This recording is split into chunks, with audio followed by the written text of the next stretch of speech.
कभी सोचा है गंगा की लहरों के किनारे बसी वो जमीन जिसने भारत के इतिहास को ही नहीं बल्कि उसके भविष्य को भी आकार दिया, जहाँ धर्म और युद्ध, ज्ञान और बलिदान और संगीत और वीरता सभी ने अपनी छाप छोड़ी हो। हम बात कर रहे हैं बिहार के बक्सर की। बक्सर का नाम सिर्फ एक भूगोल नहीं, एक पुराण है। कहते हैं त्रेता युग में यही वो भूमि थी जहाँ महर्षि विश्वामित्र के यज्ञ की रक्षा के लिए भगवान राम और लक्ष्मण आए थे। इसी जगह पर राम ने ताड़का, मारीच और सुबाहु जैसे राक्षसों का वध किया। एक मान्यता के अनुसार यहाँ एक राक्षस था, बकासुर। जब राम ने उसका वध किया तभी से यह स्थान बकासुर सर कहलाया, जो समय के साथ बक्सर बन गया। ये वही भूमि है जहाँ धर्म की विजय और अधर्म के विनाश की कहानी शुरू हुई थी। अब चलते हैं 1764 की ओर, जब बक्सर बना भारत की गुलामी की असली शुरुआत का गवाह। बक्सर सिर्फ धार्मिक नहीं बल्कि भारत की राजनीतिक तकदीर बदलने वाला युद्ध स्थल भी है। 23 अक्टूबर 1764 को यहीं लड़ा गया बक्सर का ऐतिहासिक युद्ध, जहां ईस्ट इंडिया कंपनी ने मुगल सम्राट शाह आलम द्वितीय, अवध के नवाब शुजाउद्दौला और बंगाल के नवाब मीर कासिम की संयुक्त सेना को हरा दिया। इस युद्ध ने भारत में अंग्रेज़ों की जड़ें गहरी कर दी।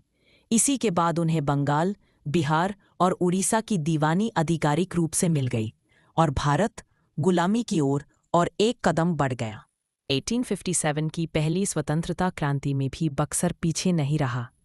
भले ही वीर कुंवर सिंह का जन्म भोजपुर के जगदीशपुर में हुआ था, लेकिन उनके अभियान में बक्सर और आसपास के इलाके भी शामिल रहे। दानापुर से विद्रोह कर आए सिपाहियों ने यहाँ भी अंग्रेज़ों के खिलाफ बिगुल फूंका। भूगोल की बात करें तो बक्सर बिहार का पश्चिमी द्वार है। उत्तर में बलिया, उत्तर प्रदेश, दक्षिण में रोहतास, पूरब में भोजपुर और पश्चिम में गाजीपुर, उत्तर प्रदेश इसे चारों ओर से घेरते हैं। गंगा, सरयू और कर्मनाशा यहाँ की प्रमुख नदियाँ हैं जो इसे सांस्कृतिक और कृषि दृष्टि से समृद्ध बनाती हैं। 1991 में भोजपुर से अलग होकर बक्सर बना एक नया जिला। अब यहाँ 4 अनुमंडल हैं: बक्सर, डुमराव, सिमरी और ब्रह्मपुर। जिले में कुल 11 प्रखंड और 1400 से अधिक गांव हैं। यह प्रशासनिक दृष्टि से भी बिहार का एक महत्वपूर्ण हिस्सा है। बक्सर सिर्फ इतिहास नहीं बल्कि आस्था और यात्रा का भी केंद्र है। बक्सर किला, नाथ बाबा मंदिर, अहिरौली शिव मंदिर, चौसा शहीद स्मारक, कुर्था महादेव मंदिर, हर स्थान अपने आप में एक गाथा है जहां इतिहास और श्रद्धा का संगम होता है। अब बात करते हैं बक्सर के डुमराव की, जहां जन्मे भारत रत्न उस्ताद बिस्मिल्लाह खां, जिनकी शहनाई ने भारत का नाम दुनिया भर में रोशन किया। डुमराव रियासत जहां कभी संस्कृति, संगीत और राजशक्ति का संगम देखा गया। यह बिहार की सबसे पुरानी जमींदारी रियासतों में से एक थी, जिसे राज दरभंगा और बेतिया रियासत के साथ उच्च स्थान प्राप्त था।